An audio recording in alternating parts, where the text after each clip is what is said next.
For more than 100 years, the Haley Red Family Foundation has proudly supported Auburn University scholarships, investing in students' dreams and brighter futures. For over 25 years, we've also stood beside the Sheriff's Girls Ranch, helping young women find hope and opportunity. The Haley Red Family Foundation, building generations of success.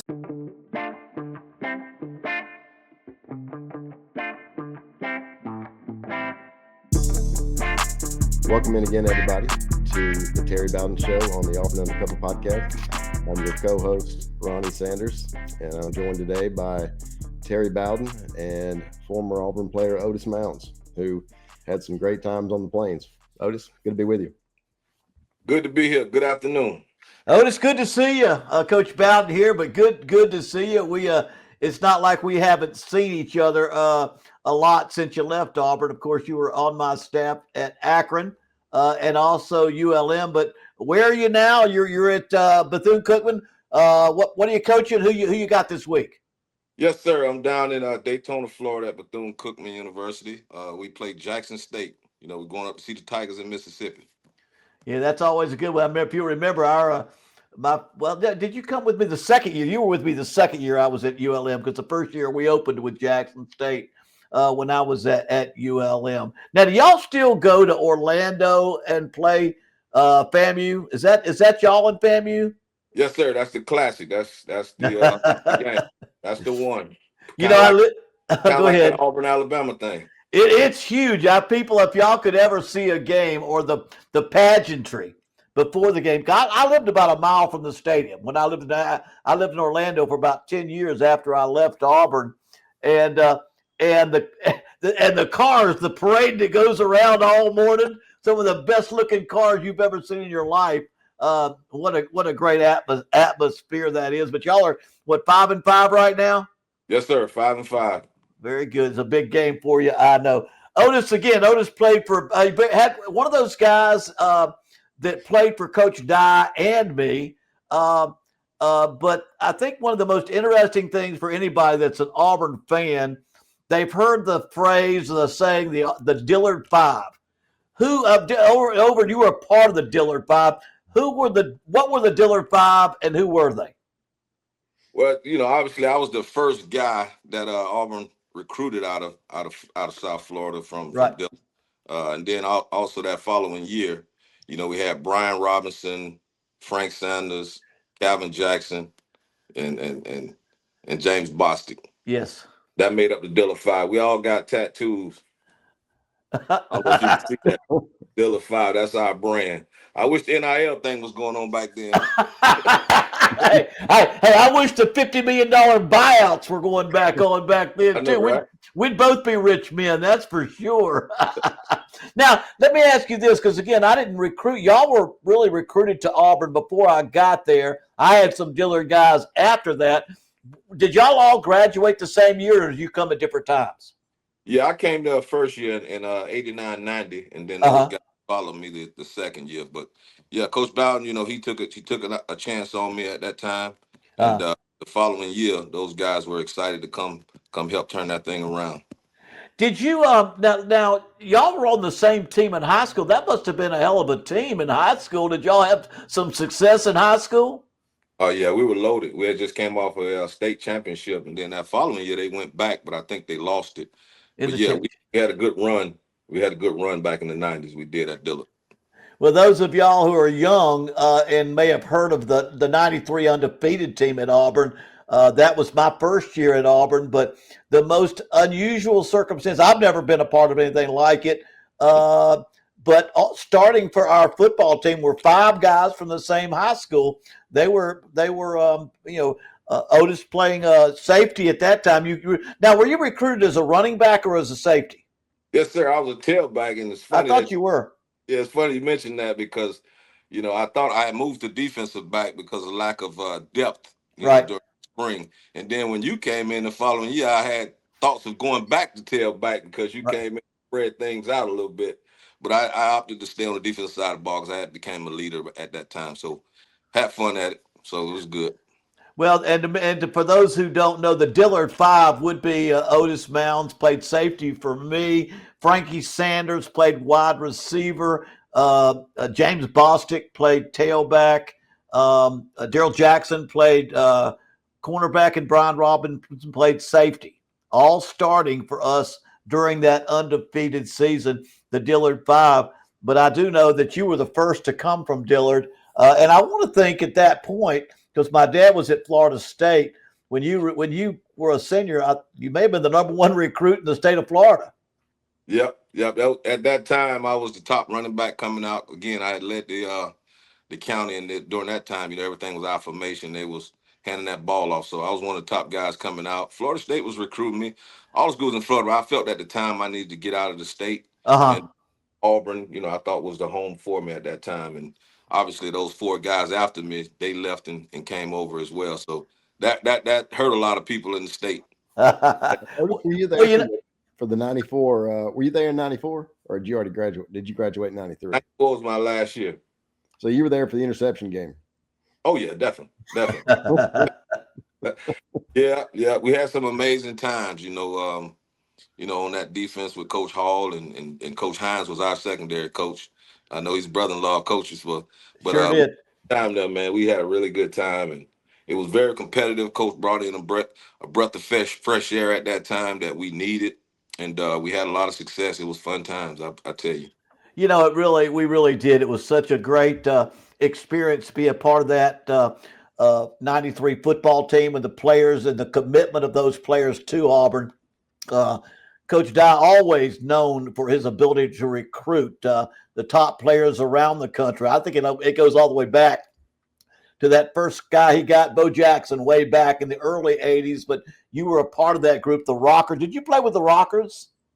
Yes, I played with the young one. Tracy was gone when I got there, but I played with David. He was a good mentor for me that first year as well. We had some quality guys on that staff that Coach recruited that took us in and kind of showed us the Auburn way.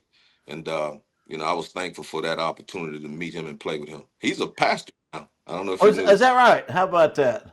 That? Hey, I know what I wanted to mention, because this is a true story, but I'm not sure very many Auburn people know of it. The young people probably not. The older ones may remember. But you may be the only Auburn player ever pulled out of the stands. This is before I got there. But I want you to tell the story.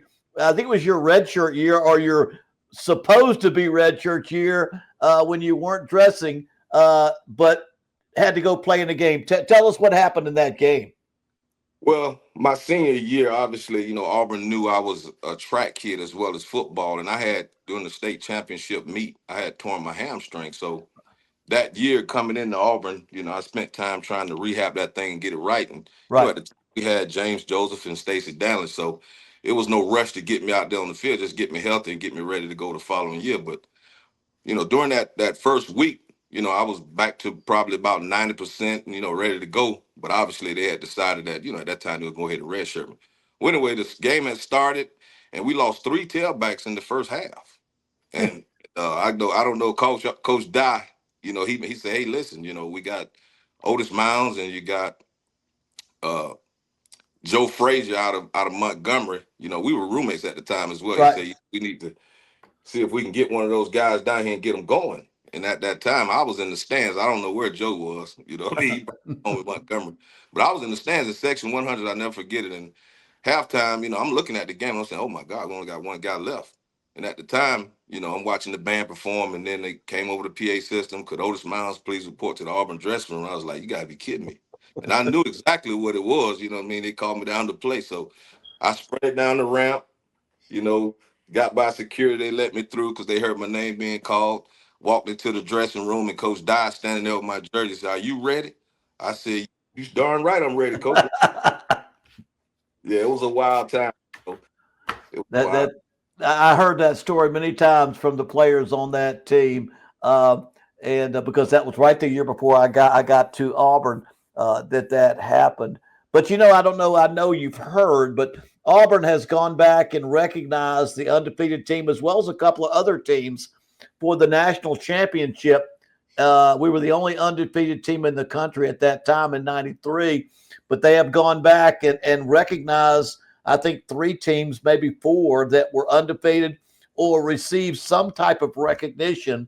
We were on probation, but I think the College Football Foundation named us national champions that year. And I'm going back to Auburn on the Mercer game week after they're off this week. But have you heard about that? And what does it mean to you now to be part of one of Auburn's national championship teams? And I'm going to say this. I was there for the Georgia game. The team is on the side of the stadium. So the team is on the side of the stadium, too. I thought that was real nice. At that time, obviously, you might have mixed feelings about it, Coach, but that's the year that your dad won it. I know. And, we were probably the best team, like folks said, that wasn't on TV. So it meant a lot for us, run the table. We thought we needed to be recognized at that particular time. So it's really refreshing. I think it's been a long time coming. Probably should have been recognized more at that time. But, I thought we were the greatest team that people didn't see on national TV at that time. We were super talented. You came in with the breath of fresh air, spread us out, utilized the talent, and defensively, Coach Hall, he always had us up for every game. We did it the Auburn way. And I'm just glad that we're finally being recognized as one of those great teams. Yeah, it was off. It means a lot to the players, and it means a lot to me to see the players get that type of recognition. An interesting note that I can't remember exactly the details, but I do remember hearing and watching and seeing about it. You had a chance to also do a little acting in movies, didn't you? When after the season over, we were able to stand in as a I don't know what you call the athletes in a movie, but talk about that one. I forget which one it was, maybe. Yeah, any given Sunday. I was the stunt double for Julian Washington, also known as LL Cool J, Todd Smith.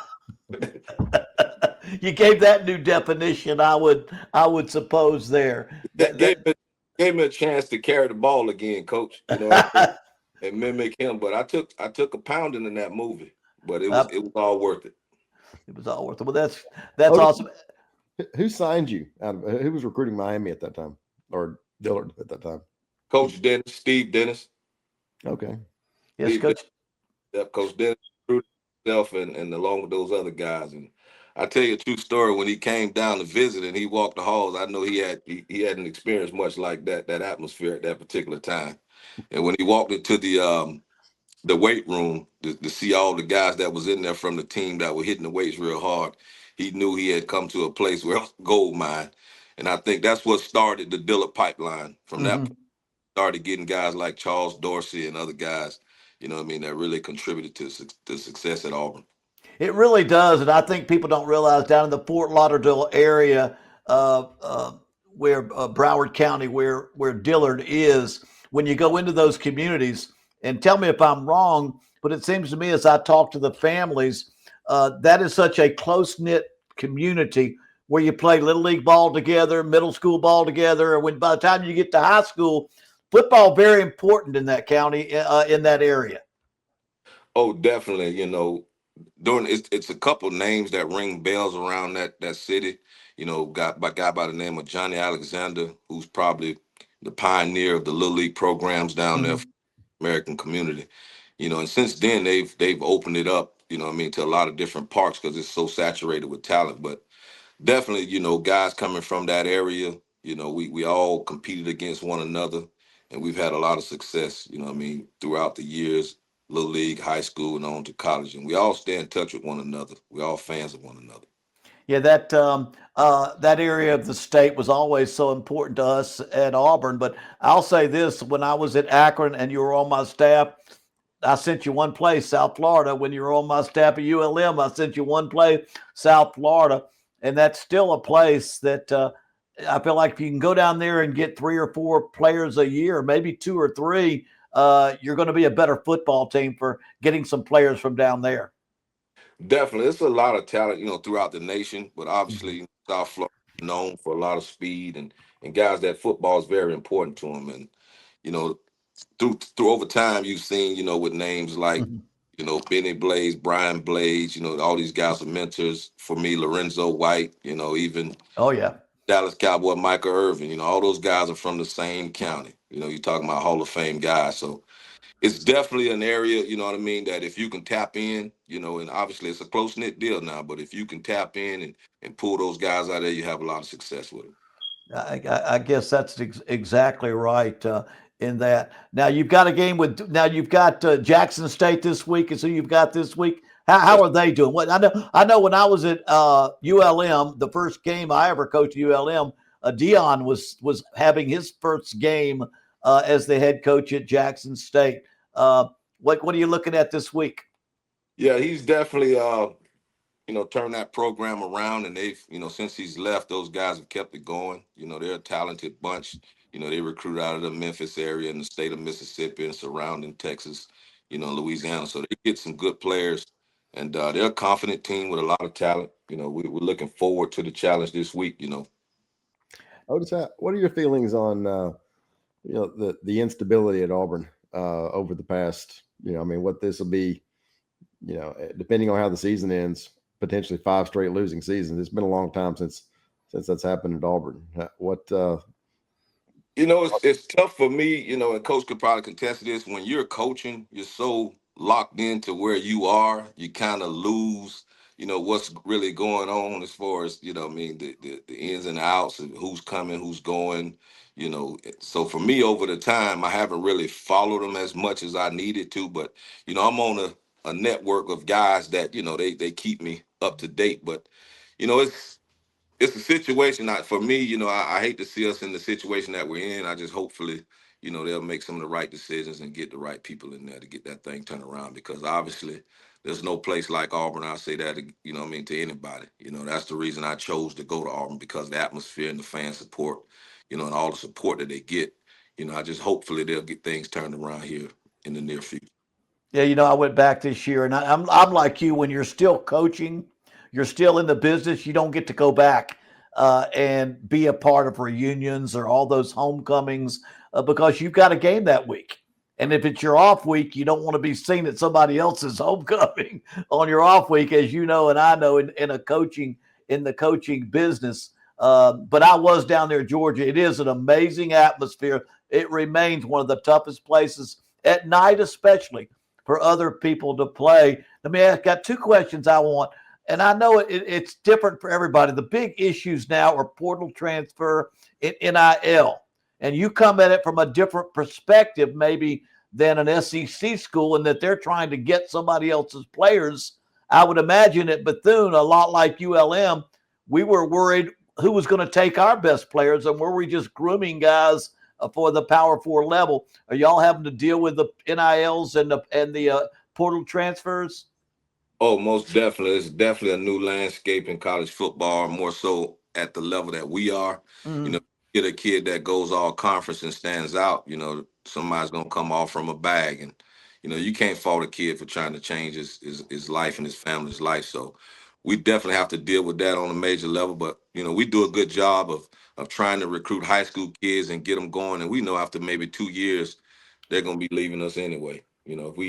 We've done some of that on our own, taking some portal transfers, but we try to do it the right way. You got a good mix, but at the same time, we try to bring guys from high school and develop them. Hopefully those guys will be loyal and stay. But obviously, if they get offered something that can change their lives, we salute them. I've got one more question. I'll let you go before I let you this one question. Of all the years you were at Auburn, do you have a favorite win, a favorite game during your time at Auburn that you always, when you think back of your time there, one that stands out?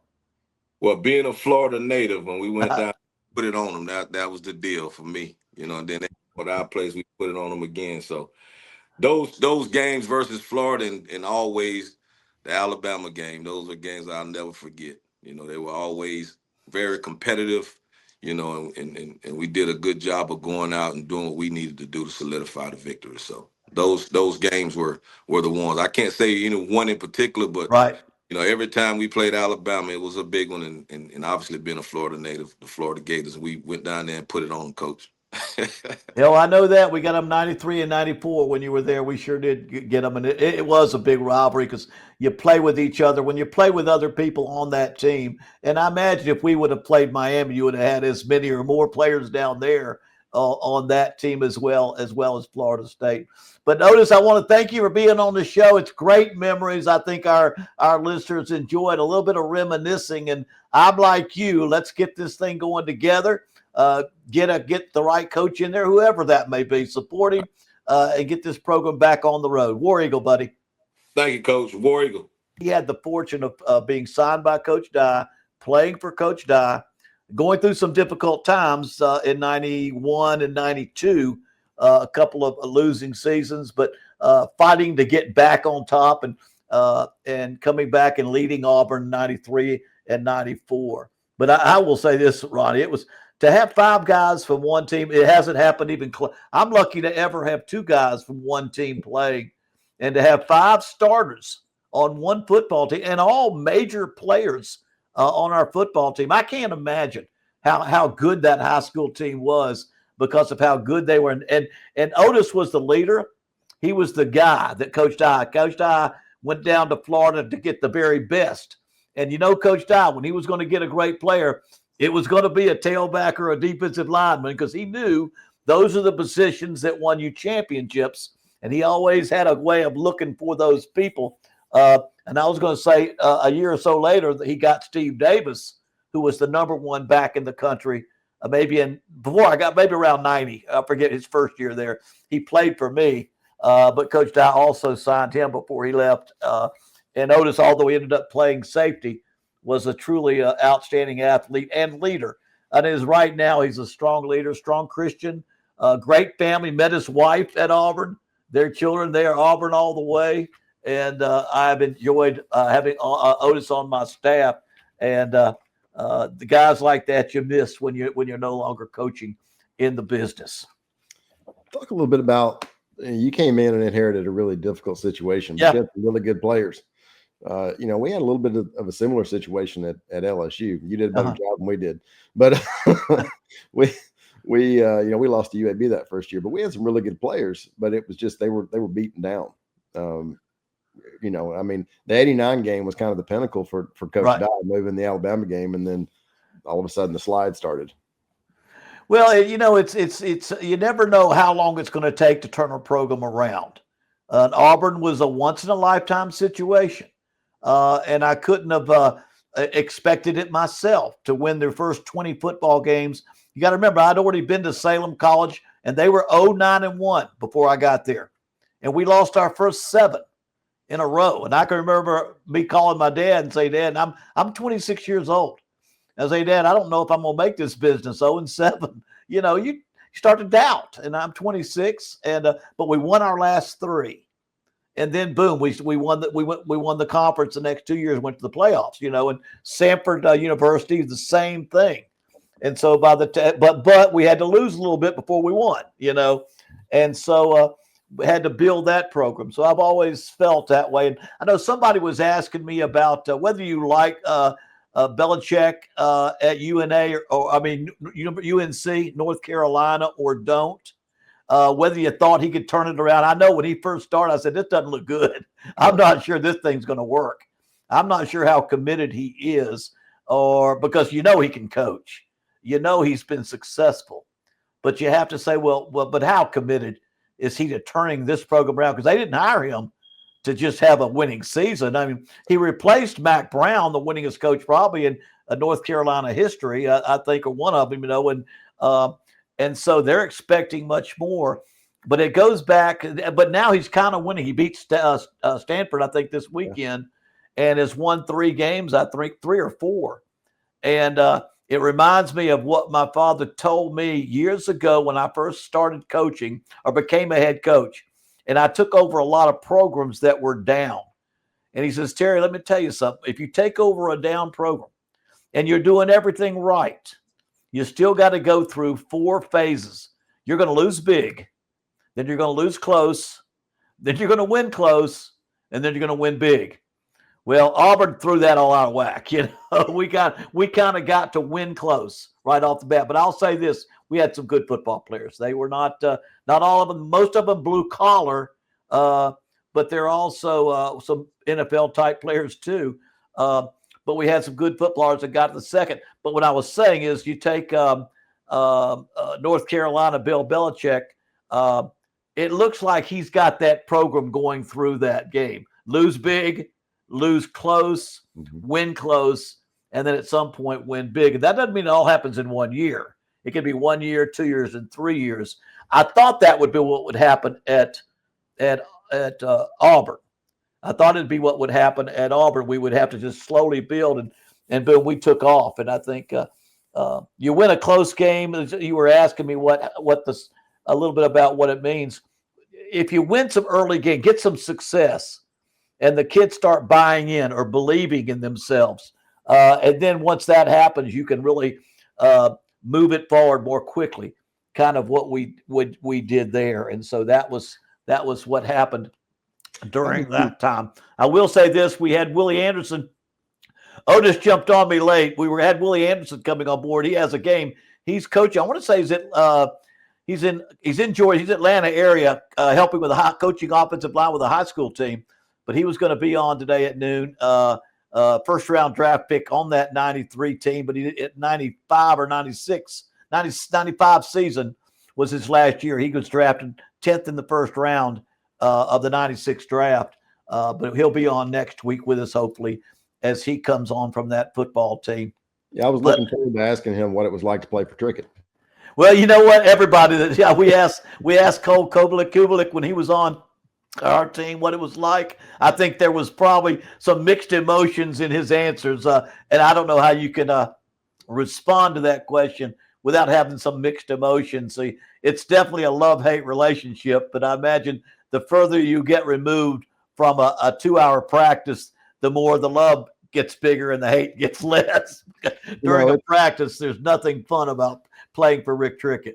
Yeah, it's funny. He scared me to death when I was at Auburn. I didn't know what to think about him, and he ended up being a great mentor and got me to LSU. Talked Coach Saban into creating a DA spot for me and then hiring me. But he's been a great help and a mentor to me over the years. Yeah, two line coaches that have been real difference makers in my career. Rick Trickett on the offensive line. Now it goes back when I was a player at West Virginia after my father left, and Kurt Cignetti's father, Frank Cignetti, was my head coach. But at that point, there was a young, probably 25-year-old, 26-year-old defensive line coach, Rick Trickett. He was from West Virginia, and he started out on the defensive side of the football. Now, most of y'all know he wasn't an offensive lineman or a defensive lineman. He's about 5'6", 150 pounds soaking wet. But he's meaner than a snake, an old Marine type guy. But he was a defensive line coach at West Virginia. And interesting enough, Nick Saban was about a 27-year-old defensive backfield coach on that staff during that time. But Rick Trickett became one of the toughest top offensive line coaches. As I got on in my career, he was at Mississippi State when I got the head coaching job at Auburn, and I hired him over. And then from Mississippi State about 3 years later, one of your favorites and my favorites, Pete Jenkins, the defensive line coach at Mississippi State. Jackie Sherrill, like him, dislike him, whatever you want. He knew how to hire good coaches. And he hired very good coaches and understood what it meant to get good coaches. And those two in that interior line were good coaches and did a good job. Pete told me the only job he ever took, his wife is an Auburn grad. He said the only job I ever took without talking to her was the Auburn job. And I guess he had told me he was about ready to go to Miami. And you called him and he changed his mind pretty quickly, I think. Well, I think the biggest thing was as a mentor, as a head coach, I coach very much like my father. I let good coaches coach. I let them coach, and I tried to hire good people. Now, I did run the offense, and I called plays, and I wanted everybody on the offense to understand we can only have one agenda. We can have one game plan. That's mine. Your job is to prepare the kids to run my game plan. It's not to invent your own plan. Defensively, I think, and then I tried to be good to coaches, and tried to be good to work around. And Pete Jenkins ended up being as important to me as I was to him. In that point in time in his career. And we talk about the 93 team, but the team that overachieved, the team that really, Pete will tell you, anytime you talk to him, the 97 team that came within 1 point of losing to Peyton Manning in Tennessee in the SEC championship game was the best coaching job he felt we did was that year. We had 93. We had some great guys that won ball games, but when it came down to it, I counted. I was going to ask Willie about the being an offensive lineman for Rick, but we had six. We had six guys drafted in the NFL in those years that I was there. We had 4 first rounders. In the same year that Willie came in, Wayne Gandy was a first rounder. Redmond was drafted.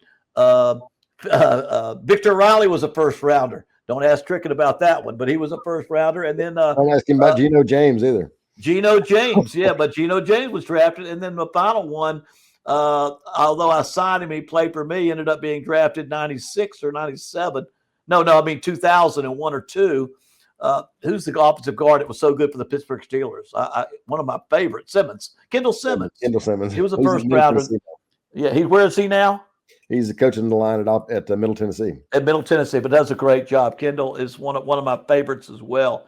But it's one of those things you win with those linemen and those offensive linemen as well as defensive linemen. Well, listen, let's go to the game. Obviously, we can talk about the coaching change, and we'll get to maybe some thoughts. But let's talk about the game against Vanderbilt, because a tough. And I'll say that this was a big game in a lot of ways, and I want to say I'm as proud of Auburn in their loss and I know I would have been better to win, and you wanted to win. And they say there's no loss that's good, but if you're not proud of the way Auburn played in that football game, you don't bleed orange and blue. You don't appreciate what those guys went through and what they went up there and did. Truly amazing, losing 45-38 to Vanderbilt in overtime. Remarkable performance, I thought. Every Auburn person there had to be proud. Lost in overtime and lost because a quarterback named Diego Pavia just made one more play in that football game. Yeah, I mean, and I think that if you look at the offense, pretty clearly, and look, I understand from when you change play callers, right?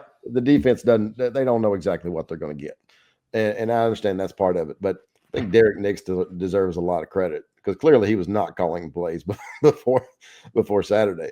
Whoever called him Saturday was not calling them before. It was a different offense. And he deserves a lot of credit. It's going to be interesting to see, what he does against Mercer and how much they save for Alabama. I mean, I agree. I called you. I said, is Derek Nix calling plays? You said, yeah, I worked with him. I know he is. I said, that's a phenomenal job. And our hats are off to Derek Nix. And fellas, let me tell you something. It wasn't just a good performance. It was a great performance. Let's consider where we were offensively before that. And again, I'm good friends with Hugh Freeze. I want the best for him. For whatever reason, things didn't work out. Just look at what happened. 563 yards of total offense. I mean, that's the most this year, and that's incredible. 353 passing, 210 rushing, a balanced offense, 0 turnovers. And I don't see how, and they were 5 for 5 in the red zone, 6 on 13 on third downs. There's not a whole lot of mistakes on offense. They had penalty problem a little bit, but that's overlooked considering all the great things that happened. But not only that, your quarterback, Ashton Daniels, 70% completion, 31 of 44 for 353 yards and 2 touchdowns. And then he ran for 89, and I want to say 2 more touchdowns. That's the quarterback. Cam Coleman got the ball. I think they targeted him, 10 times, 10 or 11 Cam times? Coleman got 10 catches for 143. Singleton, 11 catches for 102. Jeremiah Cobb, 16 carries for 115, 7.2 yards a carry. This all happened. That means every playmaker made plays. Everybody, the ball was distributed to everybody. The quarterback had and I want to say 1 sack, maybe 2. I don't know, it was either 1 or 2 sacks for the entire game. And when you throw the ball 44 times and you get 1 sack or 2, I'm not sure I can remember if it was 1 or 2. Still, that's not where we were having problems in the past with being sacked. Here's a quarterback that comes in and again makes huge plays. And all I can say is, as a former play caller all my life, and my dad a play caller all his life, and me having to, all I can think of is look at the imagination. There's a good way not to get sacked. Dump the ball down real quick. You can see them. They would dump it down early and pick 7 yards up, dumping it down. No chance to sack a quarterback when he's hitting a guy 5 or 6 yards deep, and then boom, come back with a great run with scramble at the right time. I just thought it was a great offensive performance. Now, defensively, was that our best performance? No. But look who we were playing. Vanderbilt has one of the best offenses in the country. They didn't do better. They just did as good as they usually do. They put those kind of numbers up.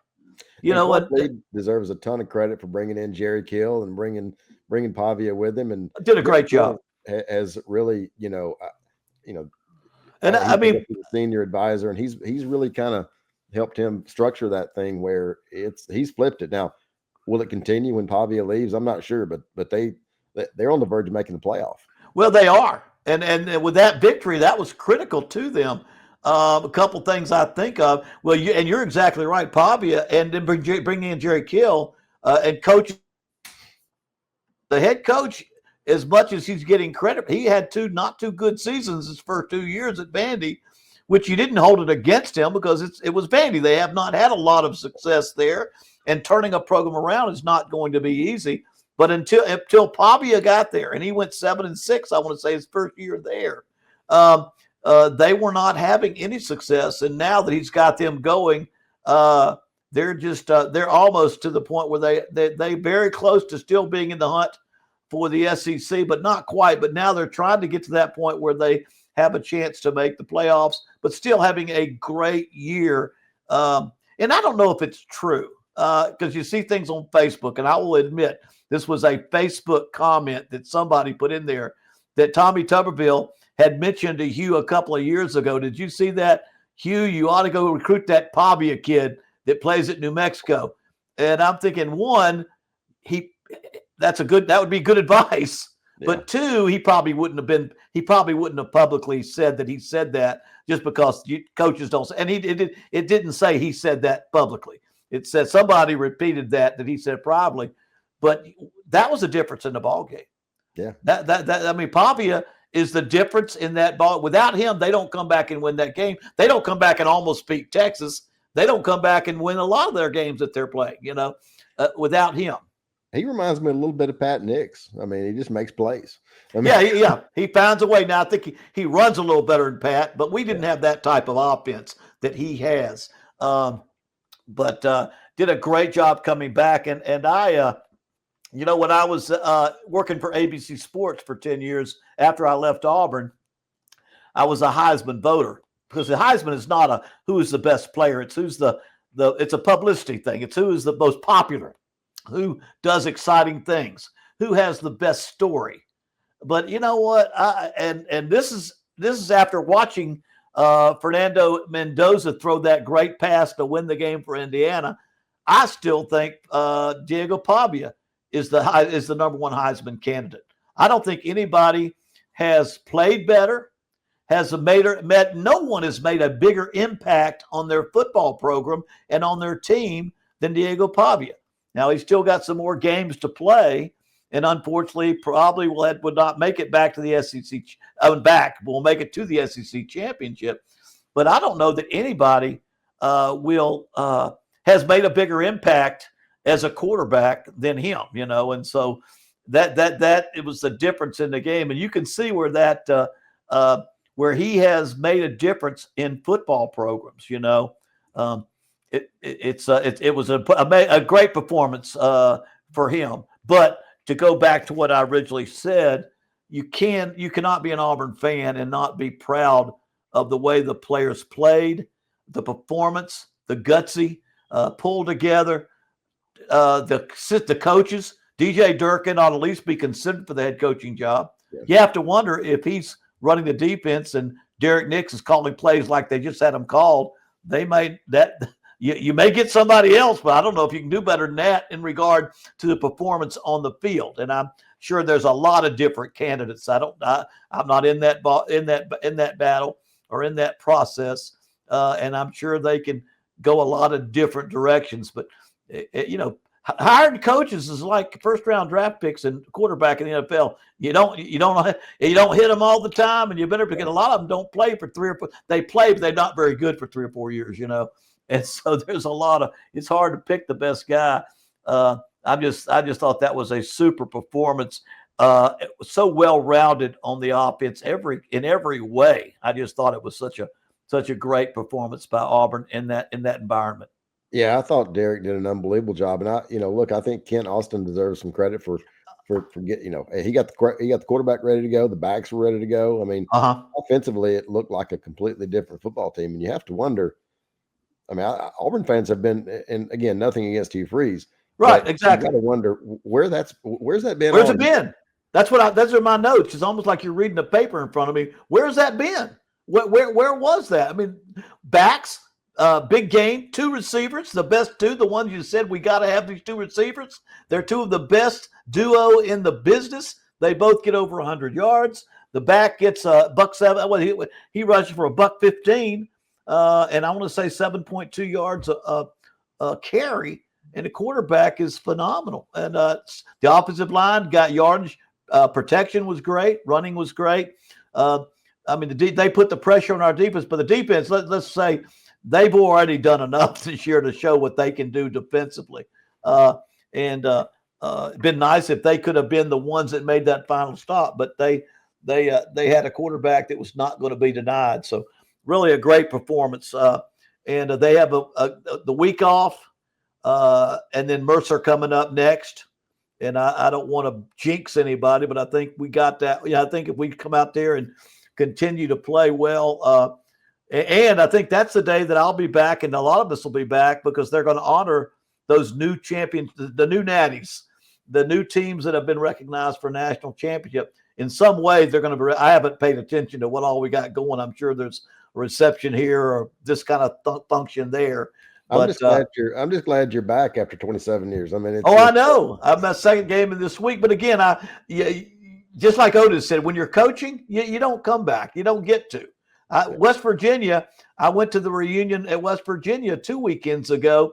All the players that played there for my father, we had a big reunion. That's the first game I've ever been to since I've been back. No, I covered one when I was broadcasting. I did cover one game when I was in the booth. I never got one at Auburn because I never had one that I covered. But I had never been in the stands at West Virginia. And that's where I went to school and played, but you don't get that luxury when you're a coach. You don't get to do those kind of things. But hopefully I'll get to go back for some Auburn games and in the future. And I'll be back in a week, off week, and then a week as we've got that game. And then finish up with Alabama. And who knows what can happen that one. But what would people do if we beat Mercer and then get Alabama? Pretty interesting way to finish, wouldn't it be? Yeah, and especially after the last 2 games in Jordan-Hare. You look at 4 years ago, you had the 4 overtime game with Bo Nix hurt and TJ Finley on one leg, right? And you lose in 4 overtimes, and then 2 years later you got 4th and 31. It's hard to lose those games at home, especially the way that they lost them. And Auburn wasn't very good. And Alabama was really good. So Jordan-Hare Stadium has a chance to, even though Auburn's record hasn't been as good as maybe people would hope, Jordan-Hare Stadium is worth. I'm not sure how many points it's worth, but it's worth a lot, and especially in that game. And we've got to be real careful. I would say that the worst thing that can happen is the further you get removed from the coaching change, the more contact with your players, people, NIL agents. You're going to get a lot of people making indirect backdoor contacts with your players. And I think I heard DJ Durkin say in his post-game press conference, or maybe after that, he wanted to thank the players for staying locked in, for ignoring the phone calls. They'll come at some point. Ignore the phone calls. Let's pull together. And I think they did. And I would say if you're on campus, if you're in a classroom with these players, just thank them for being there and let them know how much they mean to you. Because Auburn's, very well. I mean, it could be a great finish for Auburn. And it's already, I think there's already, tell me I'm wrong, a kind of a feel-good feeling after that last week to this week. There was more of a, there's hope for the future, that we aren't snake-bitten offensively till we can't do anything.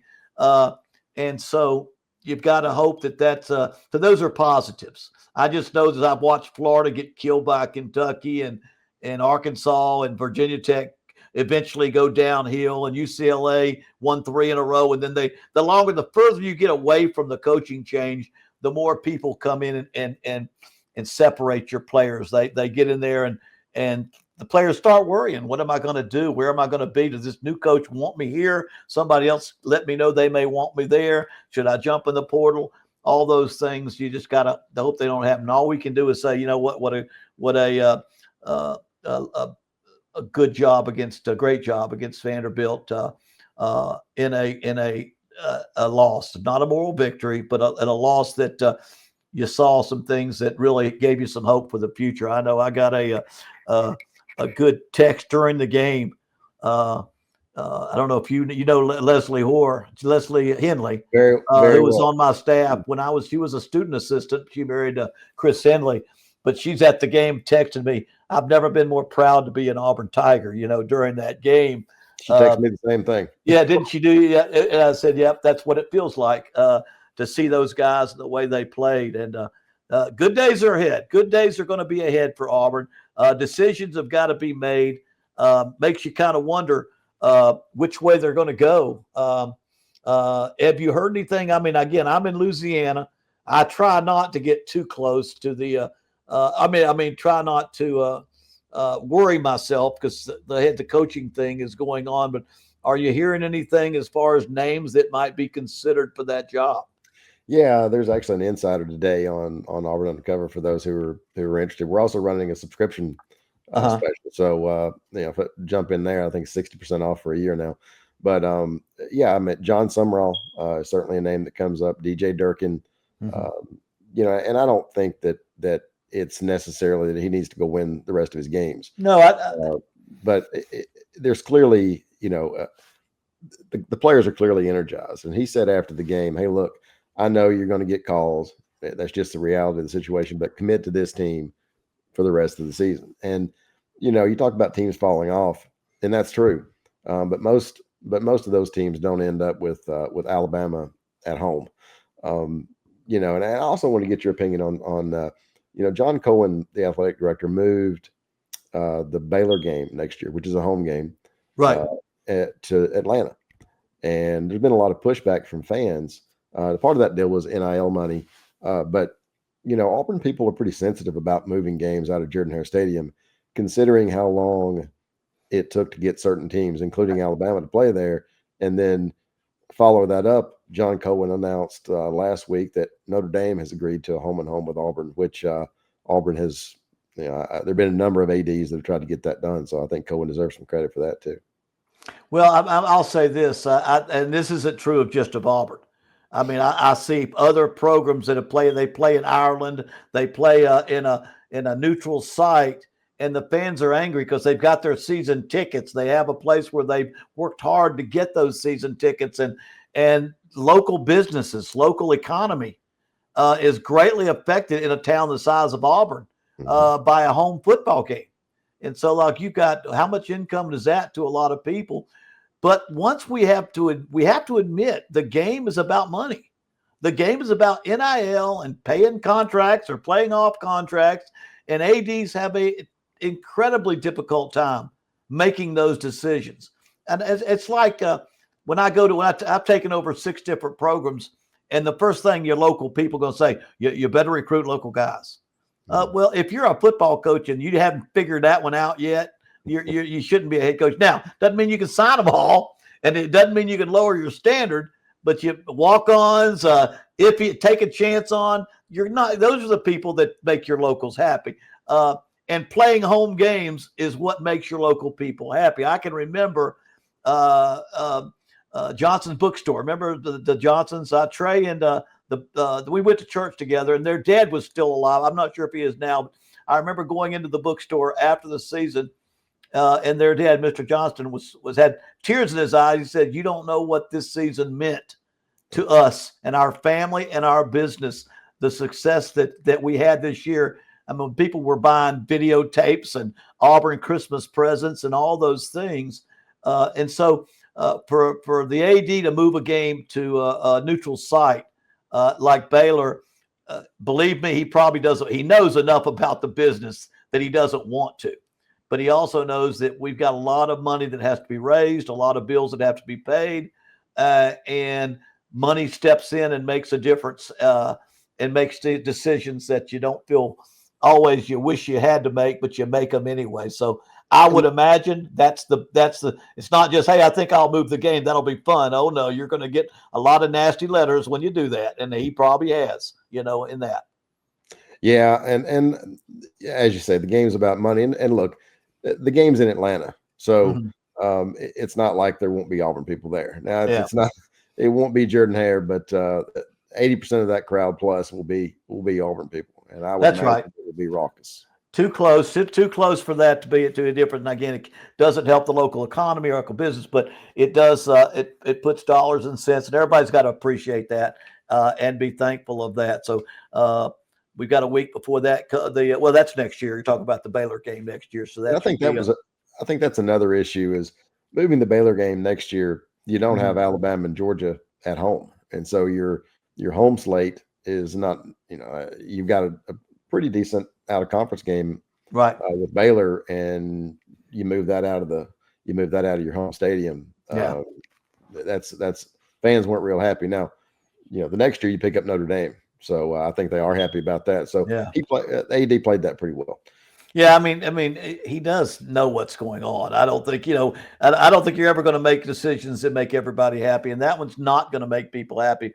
But I would imagine, having been a coach in the SEC and a part of the SEC, and actually being from Alabama, he's going to he understands all those things and how difficult those decisions are when they have to be made. But anyway, should be a interesting final games in the season. Do we have any before we get going? Now we've only got a few minutes, but games that were played this past weekend. Some of the big games that were. I thought this weekend was one again. Upsets or near upsets that we're seeing more and more teams, not just in the SEC, but teams around the country that should win, supposed to win, don't win, or teams that almost got beat. You're saying, how in the world did that happen? And it's just a statement of the times. It's kind of where things are right now. And some of the teams that lost or did not play well in our conference that we saw this week. Yeah, but again, the grind. I was talking to a coach in Oklahoma the other day, and he said, that this conference, and this from coaching all these years, you're not going to get your team up for 12 games. You're just not. So it's about surviving, the schedule and trying to be healthy and trying to manage the games. But it is a brutal. Outside of Texas, I mean, it's a brutal schedule for pretty much everybody. The biggest thing is you saw where Florida got beat 38-7 against Kentucky. It's one of those things that now the further you get away from the firing of your coach, because they played so well against Georgia the week before, the further you get removed from that firing, the more your players get contacted. They start saying, oh, no, what about my future? The assistant coaches, or what about my future? And that's what can happen in games like that. And other than that, I thought a great example of that. I think the reason I thought Ashton Daniels did such a great job, you look at Missouri.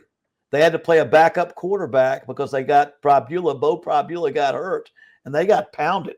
And the quarterback was not very successful because it's hard to have two good quarterbacks or get two of them ready. Now, Missouri was on their third quarterback because their Sam Horn, their original starter, was hurt first game, and then Prabula is out for the rest of the season.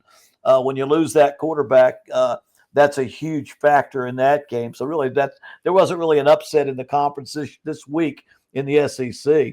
But around the country, there were several upsets. Even Tulane beating Memphis. Those are guys fighting for the 12-team playoff. Memphis was kind of in the driver's seat. Tulane knocked them off. For all those people that like John Sumrall because of the success he had at Troy and the success he's had at Tulane, he is a candidate. I would imagine LSU, Auburn. His name is one of the, as far as a G5 or G6 program, his name is way up there, and he had a big win over that. Duke was in the driver's seat in the ACC. They lose to UConn.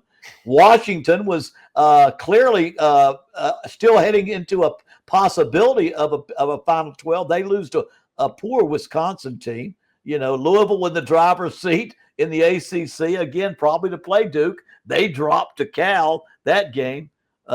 Virginia, the number one team in the ACC, lost to Wake Forest, but they lost their quarterback, and their starting quarterback, but his son, Chandler Morris, got hurt in the first quarter, and he's been their kind of leader of their team, and they lose to Wake Forest. And I have to mention this: Sam Houston State, 0-8. They beat Oregon State. Just to let everybody know, poor Sam Houston has been 0-7. They've lost every game, and they came back with a 21-17 win. And La Tech, I want to point that out too. Yeah. If I remember, poor Sonny Cumbie. I mean, he's had some really bad luck at La Tech. I mean, some of those games, 9 points Delaware scored in the last 36 seconds or something like that. I mean, it was just, it was unreal. They scored a touchdown and get the onside back, and then kick a 51-yard field goal with no time left to win the game. I tell you, it's not over till it's over. Coming up, we got got big games this week. The biggest probably in the SEC, Oklahoma, Alabama at Tuscaloosa, number 12 and number 4. That's probably the biggest game in our conference that we've got coming up. And you got Texas and Georgia too. So what's that? Texas and Georgia too. Oh, I'm saying, I should say, I don't know how I missed that one. Texas, Georgia is as big, if not bigger, in the conference as well, because those are two higher ranked teams. But those two are the two biggies, I would think, as far as our conference is concerned. Florida, Ole Miss, Mississippi State, Missouri. Texas A&M plays South Carolina. I don't know how many people interested in Arkansas, LSU at this point. You got two lame duck situations, but we've got some good football coming up that will be interesting to see. And Alabama is playing about as well as anybody. I mean, Alabama to me, and Georgia, and again, because I have to talk about those teams, they both lack something that they've had when they've been champions. Alabama cannot run the football. I think they were averaging $118 going into that game this past week with LSU. And if you think about their national championship teams and the running backs, then Mark Ingram and Derrick Henry and those guys that they've had when they are winning championships, you've got that great tailback, that big tailback. They're not running the ball as well right now. They're able to win, and I think they'll win. I don't think they can win 4 games in the postseason, three games in the postseason without a running attack. I don't think that can happen. Georgia, on the other hand, they can't put pressure on the quarterback. They had an easy win over Mississippi State. They gave up 1 touchdown early, then they just pounded 38 straight points in that game. But if you look at them overall, their defensive front is not like the championship teams. They can't put pressure on the quarterback. They can't sack. They're giving up a little more yardage running the football than they have in the past. And although they did lay it on Mississippi State, it was just their day. They have not had a day like that this year in the SEC. So those are kind of the big things that have gone on.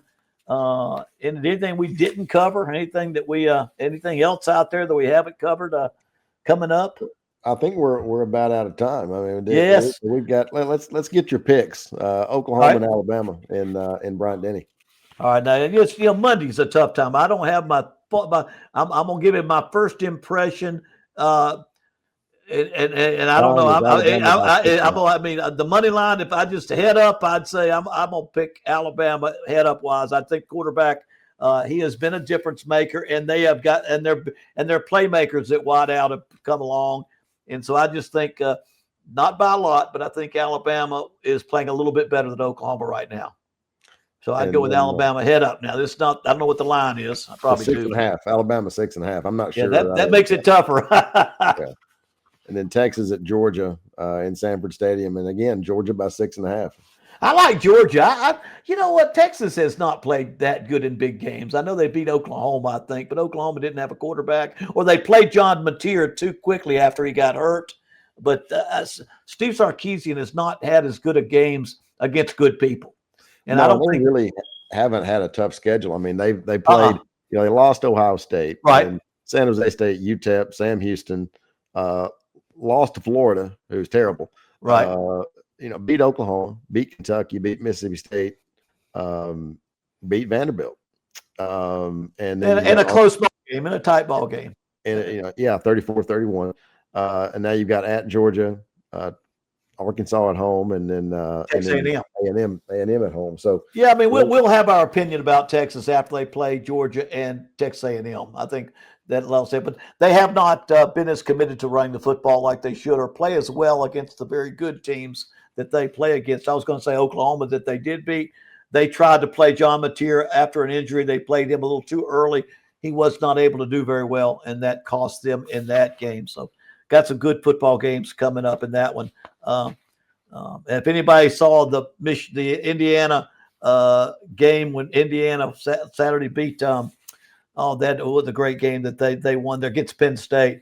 About as good as ending as you'll see in a football game. I'm not talking about the Big Ten all that much, but it was an incredible catch and victory for Indiana in this season that they're having. But should be a good week coming up, and a good week to get ready for. We're off at Auburn, so we can enjoy a little bit of the coaching guesswork. Who's going to be up on in line for the coach, and then some of the other games are going to be played. I do want to take this time. I know we'll have a closing board. Tom Haley and the Haley Family Foundation, who sponsor our show. We appreciate them. We would not be able to sponsor this without their support. They have been big time scholarship and money supporters of Auburn athletics and Auburn University. So special thank you to Tom Haley, to Haley Family Foundation, and what they have meant to us. And we appreciate Auburn Undercover and being the platform that everybody should get in there quick. Make sure you're a member, subscribe, and get going, because everything you need to know, want to know, or don't want to know is going to be on there somewhere. And we appreciate everybody tuning in, and click like and subscribe below. It really helps us out. See you next week. See you long.